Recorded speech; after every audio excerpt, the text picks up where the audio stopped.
মিঠু মিঠু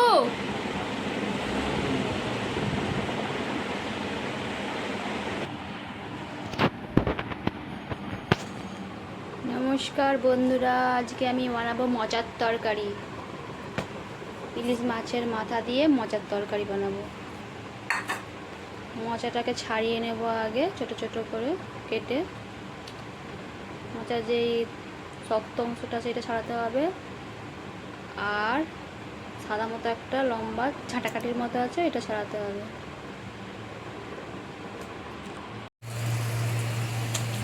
মোচাটা আমি কেটে নিয়েছি এরকম করে। এবার আমি একে জল দিয়ে একটু সেদ্ধ করে নেব। আর ওর মধ্যে দিচ্ছি একটুখানি নুন, 1 চিমটি, আর দিয়ে দেবো একটুখানি হলুদ দিয়ে মোচাটা সেদ্ধ করে নেব। আর আনাজটাও কেটে নিয়েছি, দেবো বেগুন, আলু আর ঝিঙে দিয়ে আমি মোচার তরকারিটা বানাবো। মোচাটা সেদ্ধ হয়ে গেছে, অল্প করেই সেদ্ধ করেছি, নাহলে এর সব গুণ নষ্ট হয়ে যাবে, তাই সেদ্ধ কম করে করেছি। এবার আমি মাছের মাথাটা ভেজে নেব। দিয়েছি, তেল গরম হয়ে গেছে, মাথাগুলো আস্তে আস্তে ভেজে নেব।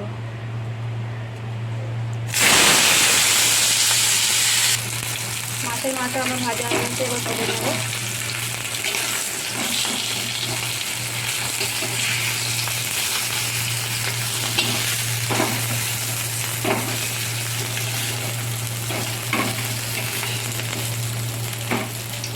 মিঠু, এখন বদমাইশি করিস না, পরে চান করবে, চান পরে করবে, এখন যাও, এখন যাও।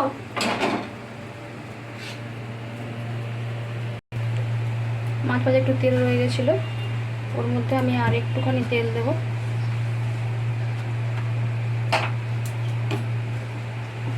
দিয়ে ওর মধ্যে আমি সবজিগুলোকে নেড়ে নেবো। তার আগে একটু হলুদ দিয়ে দিই, হলুদটা তেলের সাথে মিশে গেল। তারপর আমি সবজিগুলো, কেটে রাখা সবজিগুলো সব দিয়ে দিচ্ছি, দিয়ে ভালো করে নেড়ে চেড়ে নেব।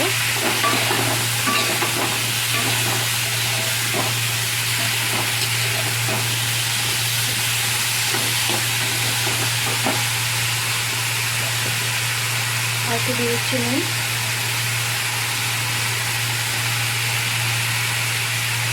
আর দিয়ে দেবো তো কাঁচা লঙ্কা দিয়ে রেখেছিলাম কয়েকটা। যেমন ঝাল খাবে সেরকম ঝাল দেবে। ভাজা ভাজা করে নেবো সবজিটা, তাই ঢাকা দিয়ে দিলাম। আমার মিঠু কি বদমাইশি করছে, ফুলে আমি আবার নেড়ে চেড়ে নেবো একটু।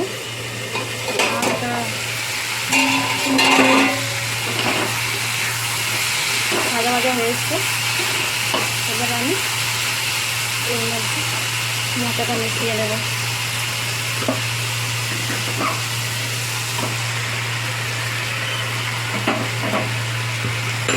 মোচাটাকে একটু নেড়ে চেড়ে নিয়ে নিচ্ছি।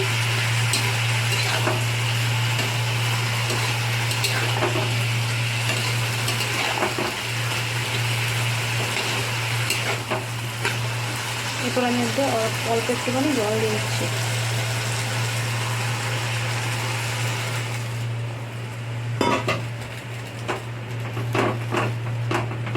নুনটা আপনারা স্বাদ মতো দেবেন।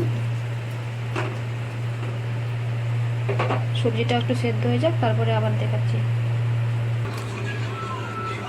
10 মিনিট হয়ে গেছে, আমি এবার খুলে দেখছি এবার সেদ্ধটা হয়েছে কিনা।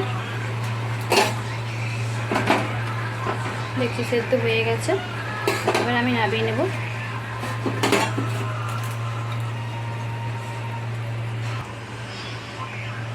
এবার আমি কড়াই একটুখানি তেল দিচ্ছি ফোড়নের জন্য, একটুখানি তেল দিলাম। আর ওতে ফোড়নের জন্য আমি দেব শুকনো লঙ্কা, গোটা শুকনো লঙ্কা, গোটা জিরে, সাদা জিরে দিয়ে একটু ভালো করে ভেজে নেব নেড়ে ছেড়ে।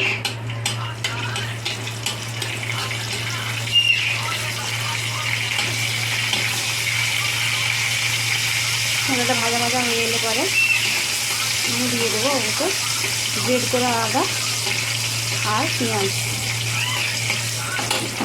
ভাজা ভাজা হয়ে এসছে, আর আমি দিয়ে দিচ্ছি একটুখানি কুচানো পেঁয়াজ। পেঁয়াজটা একটু নেড়ে চেড়ে ভালো করে ভেজে নেব।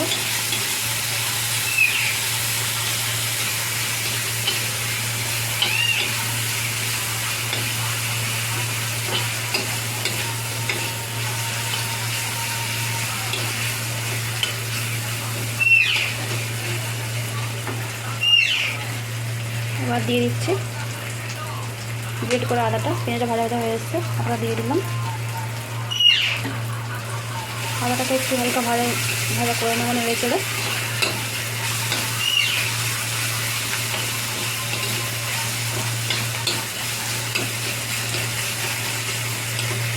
এরপর আমি দিচ্ছি এর মধ্যে একটুখানি লাল শুকনো লঙ্কার গুঁড়ো, কারণ আগে কাঁচা লঙ্কা আমার দেওয়া আছে, বেশি ঝাল হয়ে যাবে কালারটা হওয়ার জন্য, তাই।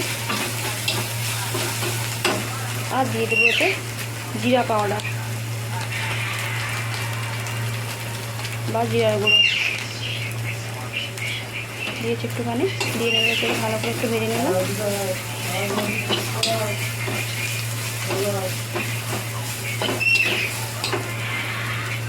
একটু জল দিলাম, নাহলে আদাটা পুড়ে যাবে।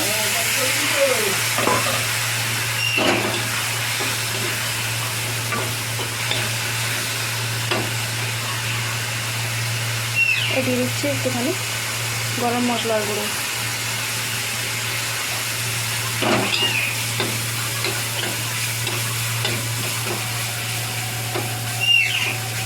ভাজা ভাজা হয়ে এসছে, এবার আমি দিয়ে দেবো সবজিটা।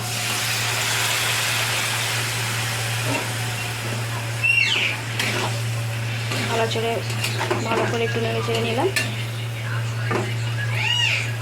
এরপর দিয়ে দিচ্ছি মাছের মাথাটা।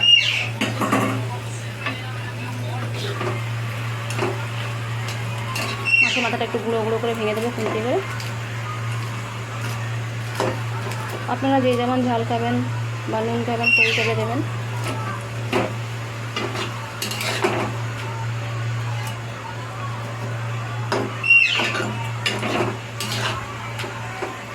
ফুটে উঠলে আমি এর মধ্যে একটুখানি ঘি দিয়ে নামিয়ে নেব।